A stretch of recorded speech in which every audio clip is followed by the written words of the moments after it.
Hello students, welcome to my channel brain booster. This is Jyoti और आज इस video lecture में I will discuss about the carbohydrates.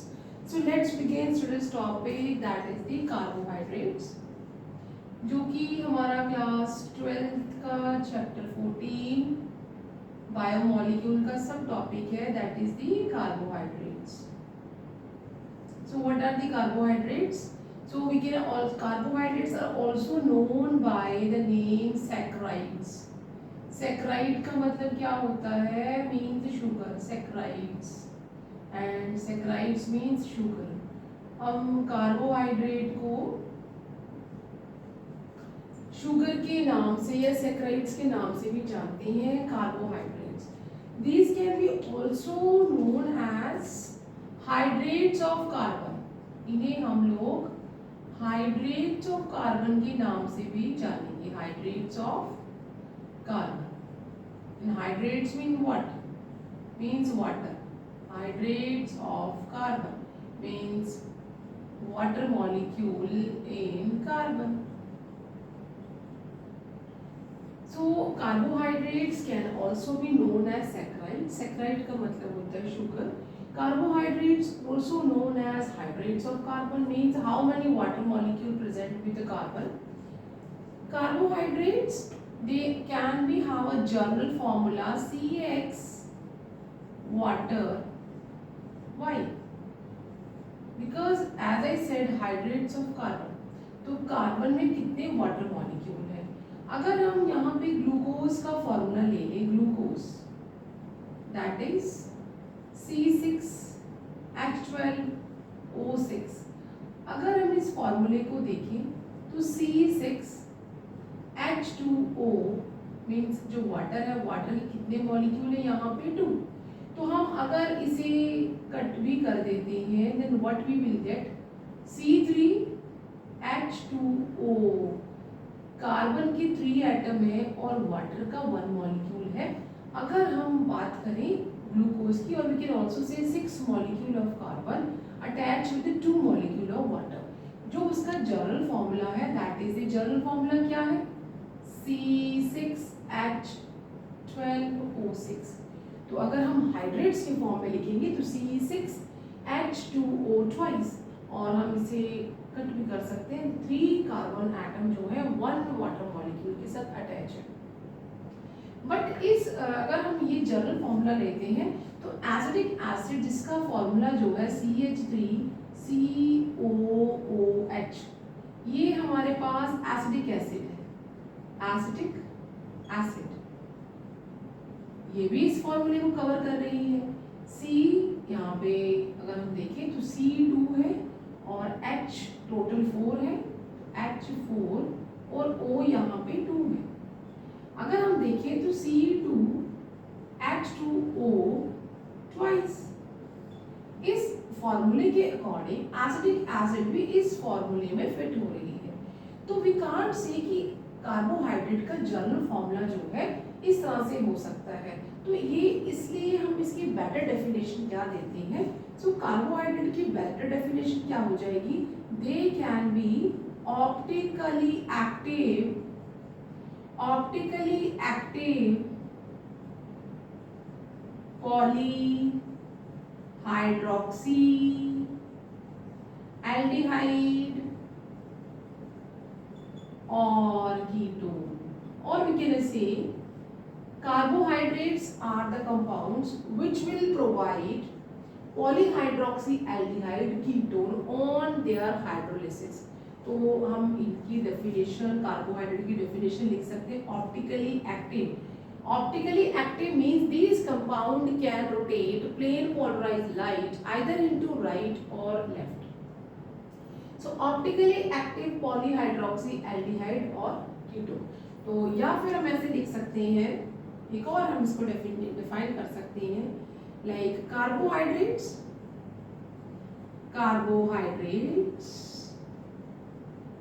Can produce optically active aldehyde और ketone there hydrolysis, जब हम उनमें water को ऐड करेंगे तो they will provide us optically active means compound which can rotate plane polarized light either into right or left direction, aldehyde and ketone. So there are we can also define carbohydrate as hydrates of carbon, but यहाँ पे जो है acidic acid भी इस फॉर्मूले में fit आ रही है। और हमारे पास एक कंपाउंड है जिससे कार्बोहाइड्रेट है जिसे हम रेमनोज कहते हैं। रेमनोज जिसका जो फॉर्मूला है that is the C6H12O5 and it won't fit in this formula. ये शुगर है, ये कार्बोहाइड्रेट है, बट वो इस फॉर्मूले में फिट नहीं आ रही है। अगर हम देखिए C6H तो 12 है, यहाँ वाटर का फॉर्मूला तो आ ही नहीं रहा है, तो ये शुगर जो है it is not fitting in the CxH2Y, it is not going with the formula of hydrates of carbon. Rhamnose जो है वो इस फॉर्मूले में या हाइड्रेट्स ऑफ कार्बन जो है उसको फॉलो नहीं करता है। तो better we define carbohydrate as optically active aldehyde और कीटोन। ओके, एंड नाउ जो हमारी ये डेफिनेशन के बाद we are saying classification of the carbohydrates. Classification. Carbohydrate can be classified into 3 groups. Carbohydrate जो है वो 3 groups में classify हो जाते हैं। The first one is monosaccharide. Saccharide में sugar, मैंने वहाँ लिखा है carbohydrates को हम saccharides भी कहते हैं। तो monosaccharides,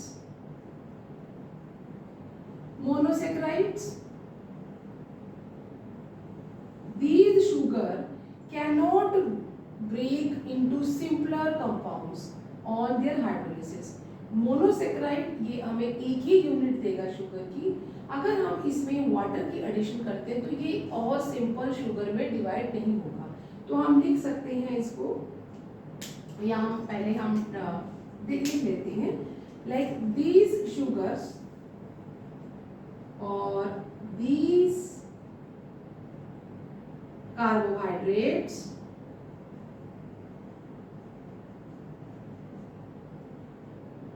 will not further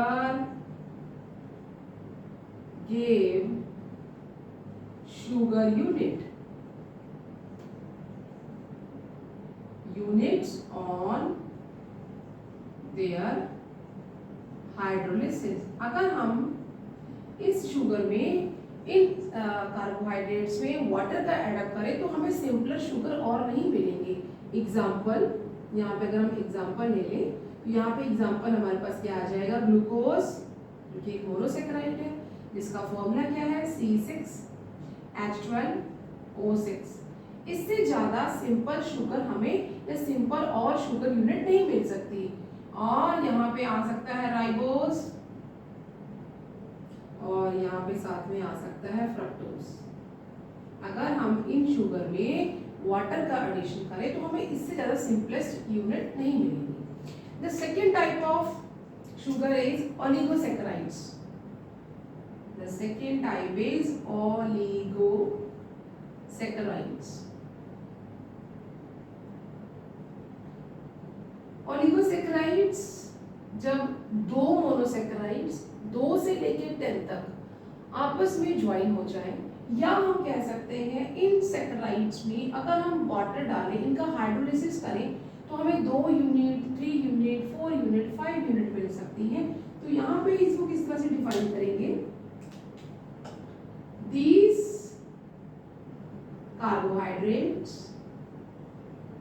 carbohydrates can produce 2 to 10 simple monosaccharides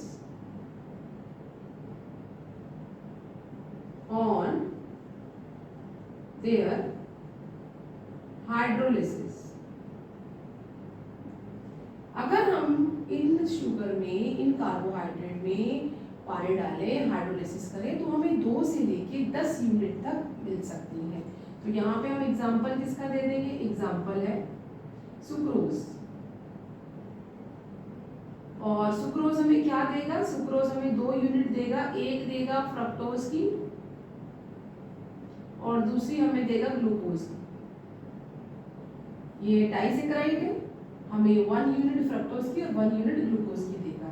वैसे ही हम बात करें तो माल्टोज की, माल्टोज भी जो डाइसेक्राइड है, हाइड्रोलिसिस के बाद ये हमें 2 यूनिट किसकी देगा, ग्लूकोज की। सारे यूनिट एक जैसे भी हो सकते हैं, अलग भी हो सकते हैं, दोनों यूनिट किसकी देंगे, ग्लूकोज की। जो हमारे डाइसेक्राइड है या ट्राइसेक्राइड है या टेट्रासेक्राइड्स है, मींस अगर उसमें 4 यूनिट देने की कैपेबिलिटी है तो वो सेम यूनिट भी दे सकते हैं, सेपरेट यूनिट भी दे सकते हैं। जिस तरह से हमारा जो सुक्रोज है, जो शुगर हम डेली लेते हैं, जो शुगर हम घर में यूज करते हैं उसे हम सुक्रोज कहते हैं, तो वो हमें 1 यूनिट फ्रक्टोज की देता है, 1 ग्लूकोज की देता है। जो माल्टोज है वो डाइसेक्राइड है, वो हमें दोनों ही ग्लूकोज और ग्लूकोज 2 यूनिट देगा। ओलिगोसेक्राइड में 2 से लेके 10 यूनिट तक हो सकते हैं, सो 2 to 10 simple units can be there. Now the last जो type है that is the polysaccharide. Polysaccharide.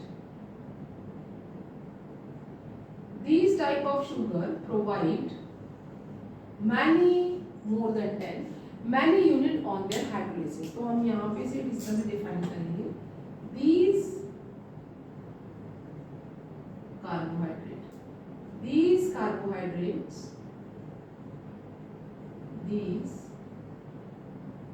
carbohydrates provide many simple monosaccharides on their hydrolysis. उनके हाइड्रोलिसिस होने पे हमें बहुत सारे मोनोसेक्राइड्स मिलेंगे।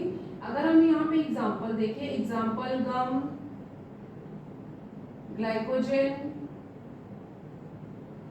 Starch, cellulose. तो हमारे कार्बोहाइड्रेट्स क्या है, उनकी क्लासिफिकेशन क्या है, इसे आप नोट करें। और हम जो कार्बोहाइड्रेट्स हैं उन्हें हम रिड्यूसिंग और नॉन रिड्यूसिंग शुगर भी कहते हैं। So carbohydrates are also known as और also classified as reducing sugar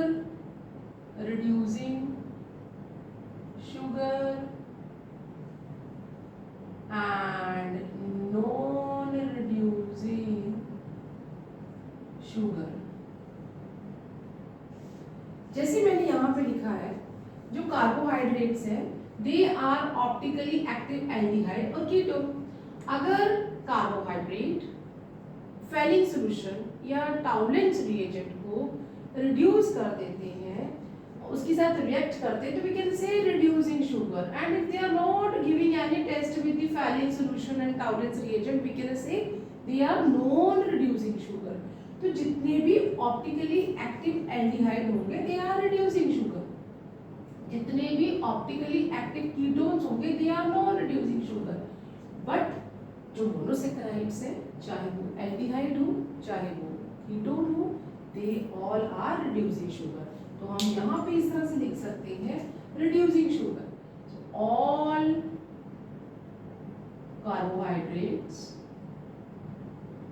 all carbohydrates which react with Fehling solution and Toulen's reagent, वो क्या होते हैं, reducing sugar. And those which do not react with Fehling solution and Toulen's reagent, तो जो react करेंगे वो हमारे रिड्यूसिंग शुगर है, जो नहीं रिएक्ट करेंगे वो हमारे नॉन रिड्यूसिंग शुगर है। बट जितने भी मोनोसेकेराइड्स हैं, जितने भी मोनोसेकेराइड्स हैं, ये सारे मोनोसेकेराइड्स जो होते हैं दे आर रिड्यूसिंग शुगर्स। सारे मोनोसेकेराइड जो है वो रिड्यूसिंग शुगर्स, चाहे वो एल्डिहाइड हो चाहे वो कीटोन हो, एल्डिहाइड हो या फिर कीटोन। तो जितने भी मोनोसेकेराइड्स हैं they are reducing sugars, whether they are ketone, whether they are aldehyde, and reducing sugar, those reduce or those react with the Fehling solution and Taulin's reagent, and non-reducing sugar which are not reacting or which are not giving test with this Fehling solution or with the Taulin's reagent. जितने भी ketones होंगे polyhydroxy ketones, they are the non-reducing sugars. जितने भी हमारे aldehyde होंगे they are the reducing sugars. आप जल्दी से इसे नोट डाउन करें और अगर अभी तक चैनल को लाइक शेयर सब्सक्राइब नहीं किया है तो प्लीज़ चैनल को लाइक शेयर सब्सक्राइब करें। मिलते हैं नेक्स्ट वीडियो में। Till then you take care, bye bye.